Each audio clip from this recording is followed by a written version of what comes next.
world around us is changing faster than ever before. Ideas once only imagined in science fiction are becoming a reality. Throughout the course of our amazing 23-episode season, we'll speak to some of the greatest minds in robotics and artificial intelligence to discuss the groundbreaking work that's fueling it all. I'm your host, Ryan Myrehin. Join me and my co-host, Paul Mitchell, the president of the Indy Autonomous Challenge, and see why we call this the Inside Track.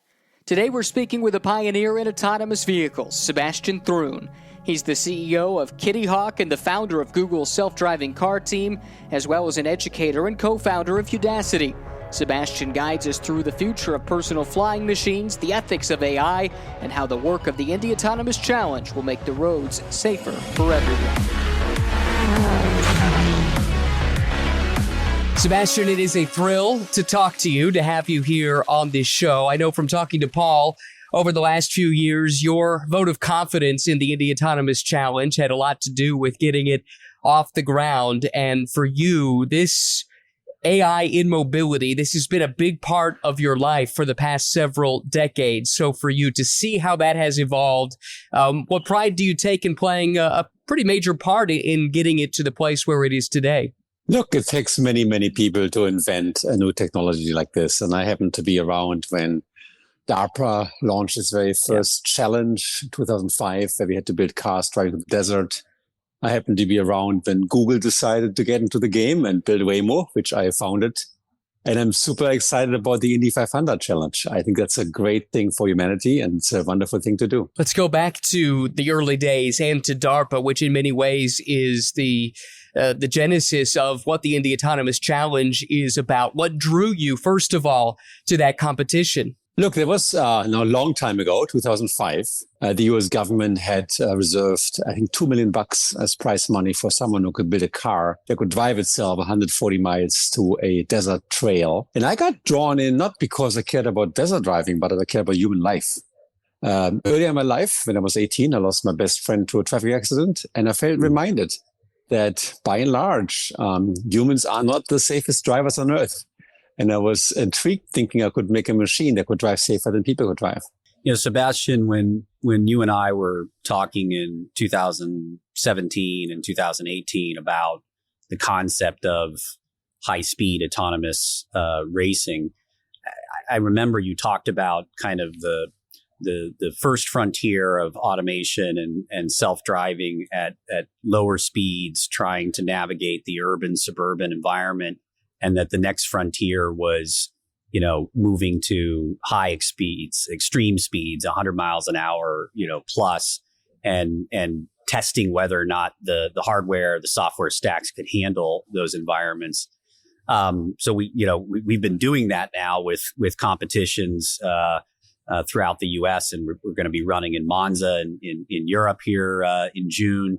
But where do you see the contribution of high speed automation playing the greatest role in saving lives, in being part of the overall goal that we all have of autonomous mobility? Yeah, look, that's correct. I always believed that the faster the vehicle goes, the harder it's going to be to handle it safely. So if you want to really challenge technology, going at the envelope of what's possible, physically possible, certainly challenges technology the most. The DARPA Grand Challenge, I think, was an average of about 20 miles an hour. It was very slow. The Google Waymo cars can drive highway speeds, but they try to stay away from extreme driving. But when it comes to really testing the technology, I think extreme driving, driving at the envelope of what's physically possible is going to be the hardest test. And I love that you're doing this. And to be living in the extreme, like the Indy Autonomous Challenge is, it's an extended edge case, basically. Every time the cars are on the track, not only is it testing the technology, but also doesn't that say a lot to the consumer public as well to prove the efficacy of this technology in an environment that they wouldn't expect to have to be a part of themselves? Yeah, it depends on how well they work, right? They all crash, Sure. Probably not. But I honestly believe eventually a robotic car will surpass the ability of a human driver, especially if you let the robotic car control wheels and brakes individually, which people can't do as easily, and given that level of freedom. And I think the technology that's being developed will trickle down into safer cars for normal drivers, because it's been always extreme racing technology that let us test out what is feasible and possible. And we then took this technology and brought it back to normal cars for normal safety. One thing we've been working on and thinking about, some of the teams and some of the sponsors and technologists that are involved in Indy Autonomous Challenge, is also how do you transition the technology to human race car drivers in parallel with trying to advance the capabilities of the AI driver.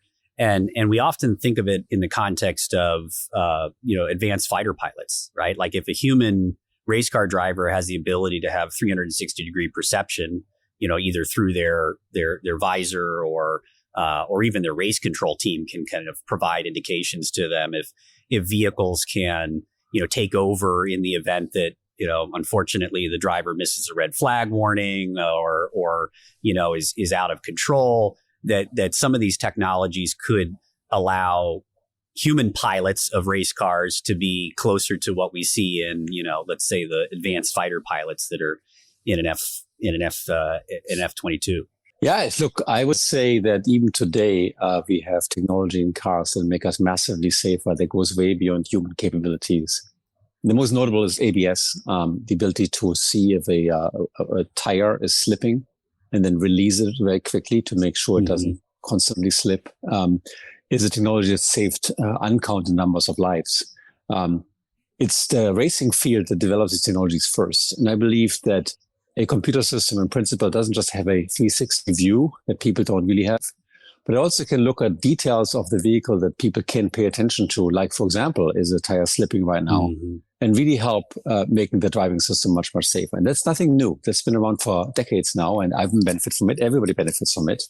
And I see this to progress. I think this is to get to the point where it might at some point be impossible to crash a car. It might be impossible to hit a pedestrian. It might just be impossible to do these things by having a smart car that looks over our shoulder and prevents us from making these mistakes. One thing I've been wanting to ask you about for a while is just your perspective on this whole national global debate on AI. And for somebody who's been using advanced technologies and AI and machine learning in the and applying it to mobility, whether it's ground-based or aircraft, what is your perspective on AI as it relates to its contribution to society and how we can utilize it in ways that are productive versus, do you have any fear for the role that AI may play with ChatGPT and other kind of human communication-based AI tools that are emerging? Yeah, Paul, great question. In the early days of self-driving cars, we already used machine learning to train these cars so they could learn from us and from themselves. And now we're entering a world where we have large-scale, called large language models, LLMs, that are being trained on all corpuses of text and then show incredible productivity and capability to form original prose, that translate languages, to draw images and creative art. I would say we are at a big inflection point for humanity. We are at a point now where these models, these systems can do everything we ask a high school student to do with an A+. In fact, they can do pretty much anything we ask a college graduate to do, like a psychology major or maybe a marketing major. Some of them can even pass the bar exam, 90 percentile. Here in California, about 40% of candidates fail the bar exam. So it's obviously better than the average law school graduate. And that doesn't mean that they're going to replace all these people. Instead, they're going to make all of us much more powerful. They're going to enable us to do something in an hour that was previously taking us a month to do or a week to do. And that's nothing new. It's actually, historically, we did this already. We went through a transformation of society with the advent of the steam engine and modern agriculture over the last 100 years. Prior to that, most people in the world worked in farming. A farmer could make food for something like 4 people, their family. And now a farmer can make food for 400 people. And that has not been the end of civilization as we know it. It's been the opposite. I'd say we are all better off. We now live in a world that's safer. We live longer. We live healthier. We have more food. We have more everything because of those revolution. I think that's just the next step. The next step is going to be that everybody working in offices, from accountant to lawyer to what have you, will become 100 times as effective. And I assume that you would see that extending to mobility and human safety and vehicles and aircraft, et cetera, that some of these learning models that are doing amazing things in the social sciences and literature and marketing will emerge further in the field of self-driving cars and vertical takeoff aircraft and other platforms. Absolutely. If you go into San Francisco, you're surrounded by completely empty cars that drive themselves or cars that only have passengers. And the very first instantiation is technology provides safety. It's safer than human drivers. I think the Waymo cars now have driven roughly 30 million miles without any major accident caused by those cars. That's kind of amazing compared to human safety levels. But then the second stage, you're going to see accessibility. You're going to see people who wouldn't use cars today, blind people, very, very old people, very, very young people be able to partake in transportation with this new modem. And you'll see it to be more cost effective. For example, I'm a pilot. I'm actually a jet pilot. I have my own jet. And when I fly these days, all I ever do is after I take off, I push one button. And then I'm being told by ATC, turn left for 50 degrees, climb up 1,000 feet. And that means I'm going to dial a number into a computer. And that's all I ever do. So the machine basically flies itself by all practical purposes. It can even land itself in an emergency. That's something that I think we're going to see all around. I see everybody now in the future being able to use these technologies to be safer, faster. You can sleep while you're in the car. You don't have to drive it anymore. You can watch a television movie and get transportation safer and cheaper than today.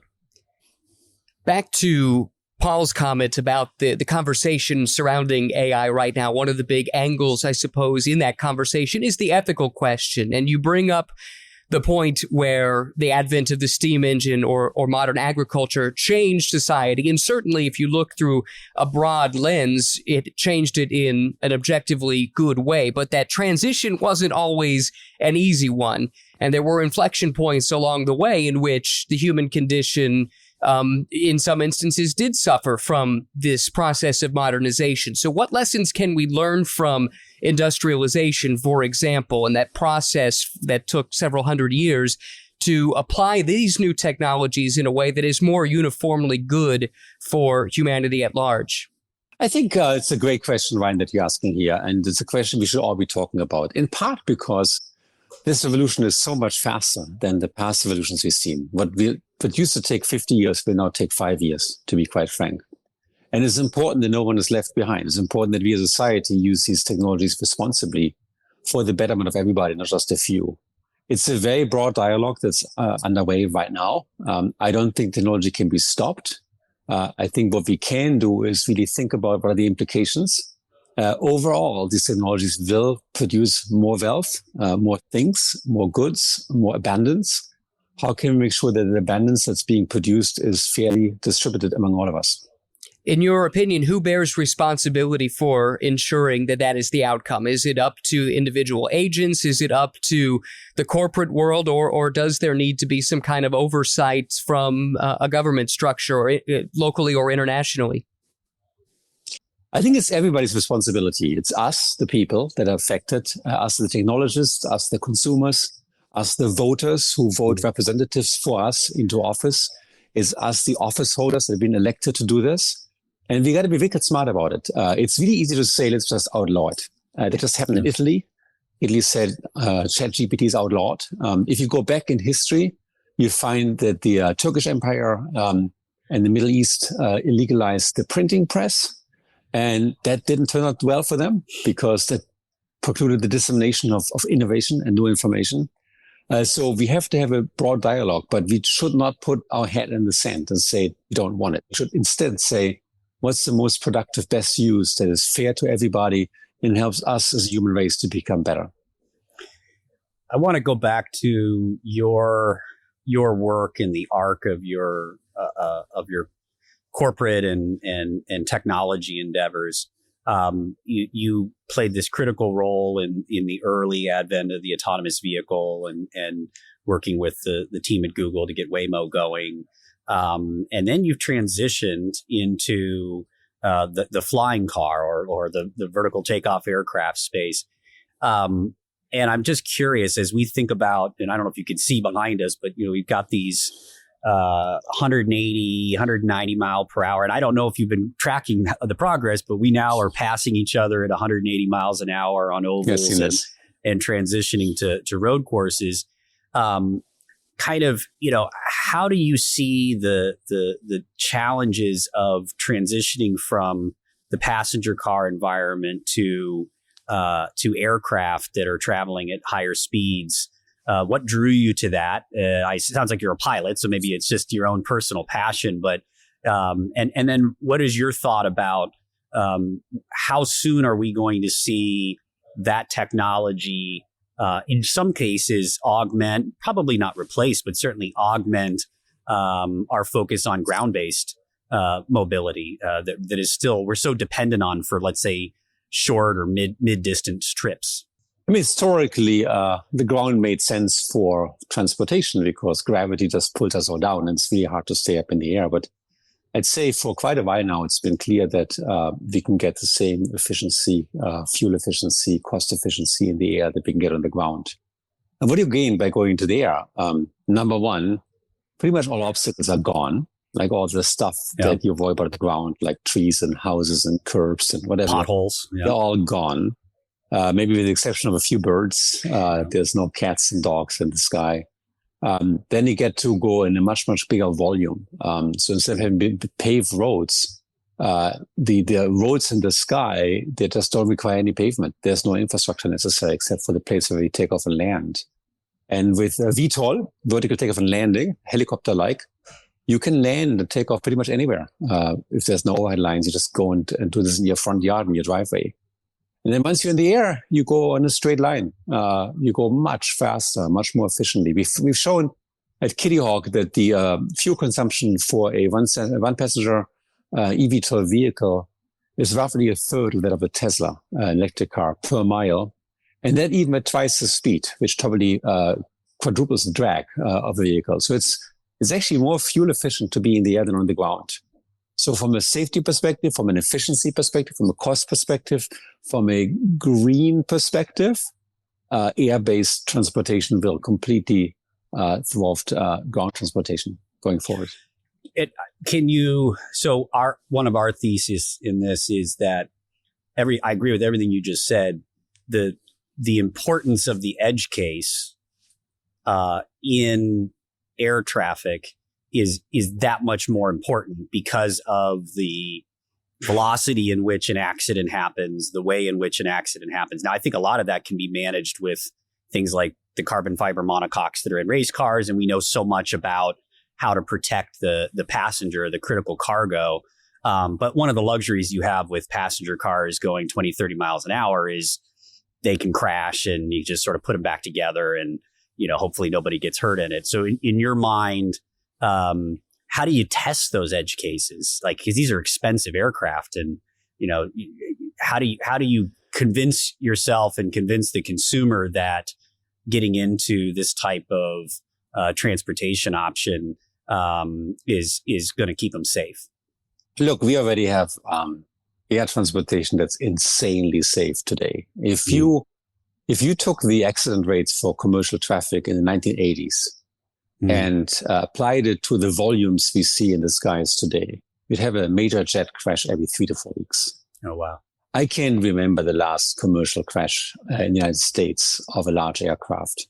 I know there was one, of course. We had a terrorist attack in 2001. Sure. Right. We had a pilot shortly thereafter. Right. In fact, I'd say roughly half of the large jet crashes today seem to be more of a terrorist nature, where someone does something very, very stupid intentionally. It's very, very safe. And why is it so safe? It's safe for a number of reasons. One is the FAA has done a really tremendously great job in mandating redundancy and certification and standards that go way beyond automotive standards today. And secondly, the sky is actually very patient. It's very large. It's very hard to run into stuff in the sky. Compare yourself on the ground. You might be on a surface road. You go 65 miles an hour. You have oncoming traffic. And you pass each other with a differential speed of 130 miles an hour, maybe with like 6 to 10 foot clearance. That is scary. You would never do this in the sky. In the sky right now, aircraft have clearances that are hundreds of thousands of feet away. And we can maintain those using computer control very, very, very easily. So in that point, I think the sky will outsave the ground at some point. At some point, you're going to go to a grandchild and say, look, when we unsafe, take a car. When we're safe, take a plane. Yeah. What is the timeline? How soon do you think that this is going to be commonplace versus something that almost sounds like science fiction to those that haven't been following what you've been working on? Well, there's about, I'd say, these 10 very credible companies right now. Some recently went public through a SPAC, building those vehicles, working with the FAA and EASA in Europe on certification. And I expect that we're going to see the first ones on the market maybe in, let's say, 3 years from now, roughly 2, 3 years, 4 years from now. And those will not be very economical. They'll still be very expensive, hard to make. They'll cost millions of dollars. But a lot of thinking has gone recently into the question, can we make them cheaper?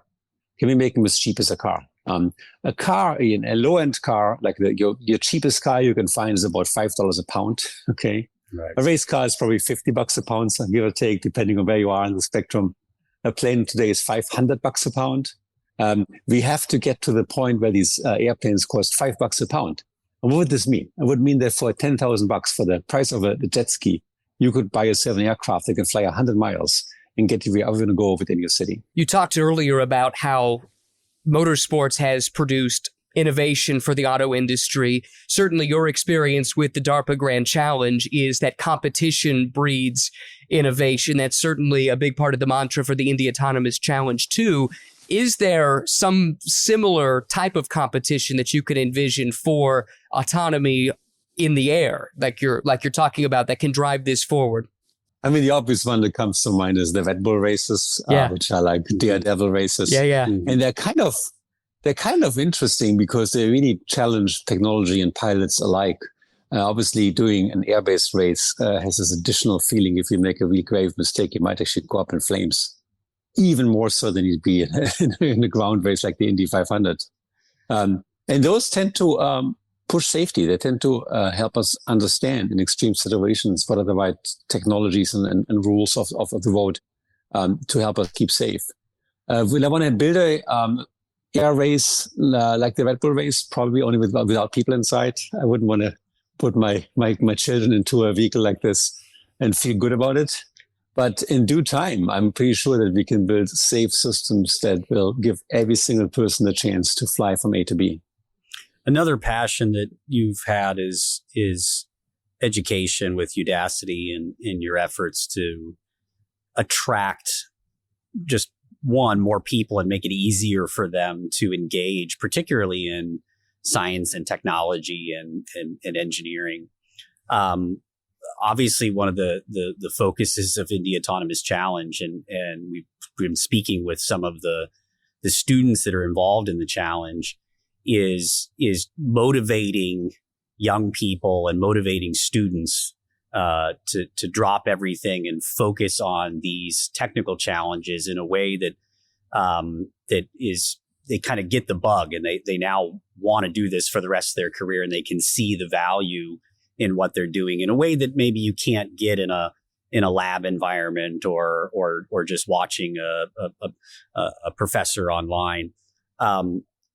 Did you see that in DARPA with not only yourself, but the other? I mean, you were part of a whole team of students that you were leading and competitors, and how important are these kinds of hands-on real world experiences with the technology that you can see progressing versus having to trust that the lab work you're doing and the research you're doing will contribute to something in the future? I recommend every student in the world just go do it. It's so much fun. There's something very concrete you want to accomplish. Don't let the wise old people tell you it can't be done. They're wrong. Everything can be done if you just put your brains behind it. And to me, as a researcher, as a longtime Stanford professor, the source of all the theories that we came up with on the academic side were always grounded in experiments just like these, where we went and built something in the physical world and really tried it out and learned from how to build it better, how to make it stronger, what technology worked better, and so on.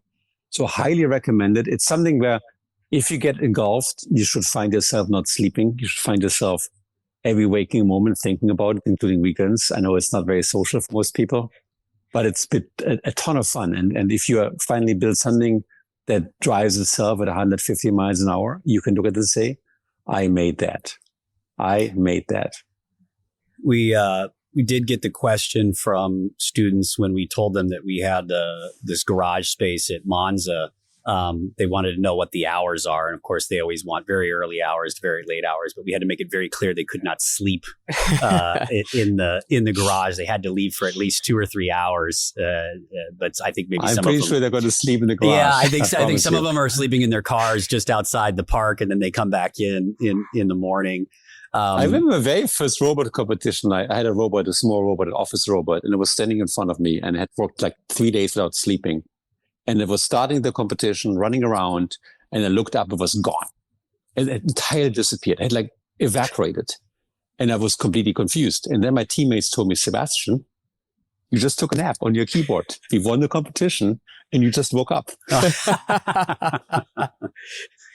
Power nap, right? I must have been like 20 at the time. I'm super interested, actually, if we go back to those early days, because in my research, your interest in robotics, in automation, this goes back a long way. If I'm not mistaken, back in the late 90s, you were working on a completely automated tour guide, if I'm not mistaken. Is that right? Right. Now you're dating me. That's kind of embarrassing. I want to be careful here. Yes, 90s, those existed. Yes. People were alive back then, myself included. Well, me too. My research went from indoor to outdoors. And the early years, I built a lot of robots that would be inside buildings.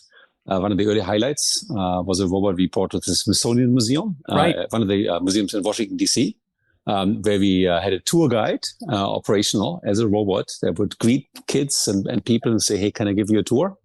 And it became a spectacle. It really became an event in Washington, D.C. to see a robotic tour guide. I still remember at some point in the evening, in these museums, the tour guides are human docents, and they're typically retired people who do this as a hobby. They don't take any pay. And one of the ladies walked up to the robot and was really angry and said, look, you're not going to replace me. And no one else saw it, but I saw it like through the blink of my eye that she was having this conversation with this robot. And the robot was like sitting in the corner doing nothing, just looked like a guilty feeling robot. And there was a moment when I realized, my God, we're actually doing something that could change people's lives. If only you had Chat GPT at the time, you could have embedded it in the right. robot and it would have been... oh my God, yes. It would have gotten rid of all the jobs really quickly. Have you seen people's reactions to robotics change in the last 3 decades or so? Or is that same visceral reaction, you can't replace me, does that still kind of ring true? Is that almost universal? I think most of us are still waiting for the robot revolution to unfold. We've seen it now in AI. In robotics, obviously, there's an amazing work that people don't normally see naturally, which is in factories, conveyor belts, and packaging, and palleting, and welding, and stuff like that. Automotive, that stuff is well established. But in home robotics, we're still waiting, except for me for the Roomba vacuum cleaner. We're still waiting for this robot that can just clean our kitchen at night, and that's around the corner. There's now startup companies that are seriously building affordable, safe, and reliable machines that can clean up our house. And when that happens, it'd be interesting to see how people react. I think by and large, it'd be a good thing because it helps us keeping our environments clean, gives us more time back, and it does the work we don't want to do ourselves. That's going to happen next, let's say, 10 years or so. Your love affair with robotics, has it been driven by the use cases and the application of robotics to a particular challenge, and then you apply your understanding and your fascination with robotics, versus just the robot itself and trying to perfect the hardware and the software?